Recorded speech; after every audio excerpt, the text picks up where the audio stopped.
আসসালামু আলাইকুম, সবাইকে এস স্কুলের পক্ষ থেকে স্বাগতম। তো প্রিয় বন্ধুরা, আজকে ইংরেজি বর্ণমালার বড় হাতের বর্ণমালার পঞ্চম পর্বে নিয়ে আপনাদের মাঝে হাজির হয়েছি। তো পঞ্চম পর্বে কিন্তু আমরা ইউ থেকে জেড পর্যন্ত লিখে দেখাবো। এখানে ৬টি বর্ণ আছে, কারণ প্রতি পর্বে ৫টি করে বর্ণ লেখা হয়েছে।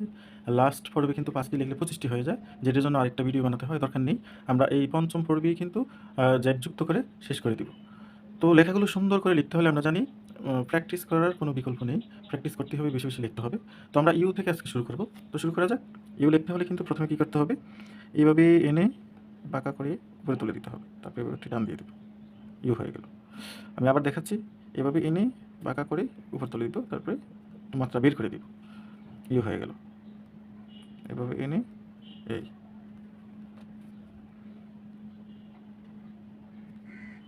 ইউ হয়ে গেল।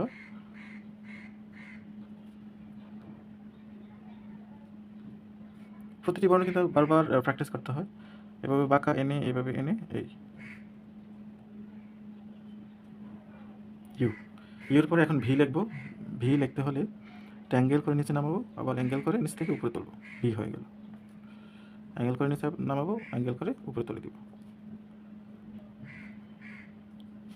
তবে প্রতিটি বর্ণই যাতে একই রকম হয় সেদিকে খেয়াল রাখতে হবে। ভি হয়ে গেল।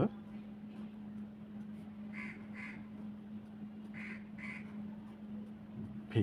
তাহলে ইউ ভি কীভাবে লিখতে হয় সেটা দেখালাম। ইউ ভি ডব্লিউ, ডব্লিউটা কিন্তু দুটো ভি লিখলেই ডব্লিউ হয়ে যায়। এই যে এভাবে দিয়ে এভাবে দিয়ে এভাবে এভাবে হয়ে গেল দুটা ভি। এই একটা ভি, আবার আরেকটা ভি লিখলে কিন্তু ডব্লিউ হয়ে যাচ্ছে।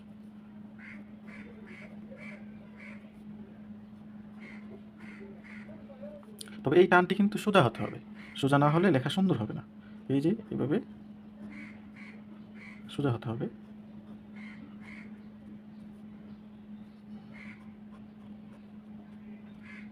ডব্লিউ লেখা শেষ। ইউ ভি ডব্লিউ এক্স লিখবো। এক্সটাও কিন্তু সহজ, দুটো আড়াআড়ি দাগ দিব অ্যাঙ্গেল করে, এই যে এইভাবে দিয়ে এভাবে দিয়ে, তবে মাঝ বরাবর হতে হবে, তাহলে এক্সটা সুন্দর হবে দেখতে। এভাবে দিয়ে এভাবে দিতে হবে এক্স।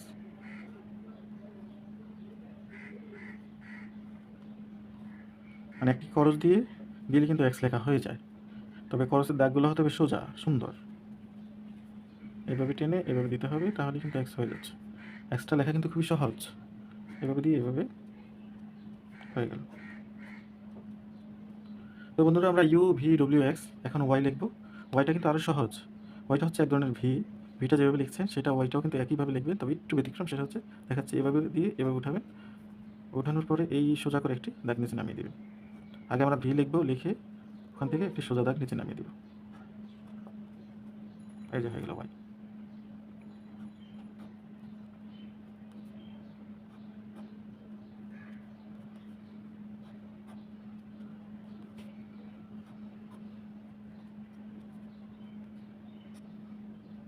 এটা হলো না ওইটা। U V W X Y. এবার আমরা যেটা লিখবো সেটা হচ্ছে জেড লিখবো। জেড এখান থেকেই দেখাচ্ছি যে একটা টান হলো, টান দিয়ে এভাবে এনে এই জেড, জেড হয়ে গেল। যেটা যেটার জন্য আলাদা কোনো ভিডিও করা দরকার হবে না, এখানেই লিখে দেখাচ্ছি। এই এনে এই এনে এই, তবে টানগুলো হতে হবে সোজা সুন্দর। সোজা হবে, তারপর অ্যাঙ্গেল হয়ে নিচে নামবে, আবার সোজা হবে। যেটা লেখা কিন্তু খুবই সহজ। এই দিয়ে এই দিয়ে এই।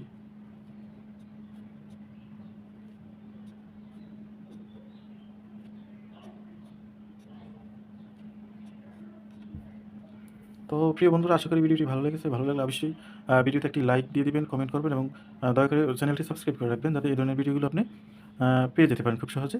এবং এই ভিডিওগুলো আপনার উপকারে আসবে অবশ্যই, এবং আপনাদের বাচ্চাদের উপকারে আসবে, বাচ্চাদেরকে দেখাবেন বেশি বেশি। তো আজকে এই পর্যন্ত, দেখা হবে নেক্সট কোনো ভিডিওতে। তো আমি এ থেকে জেড পর্যন্ত বড় হাতের বর্ণমালাগুলো লিখে দেখালাম। প্রতিটি ভিডিও দেখার চেষ্টা করবেন, এবং সেখান থেকে অনেক শিক্ষণীয় বিষয় আছে, কীভাবে কোন বর্ণটা লিখতে হয় সেই শেপগুলো আপনি জানবেন ভিডিও দেখে। তো ধন্যবাদ সবাইকে, ভালো থাকবেন।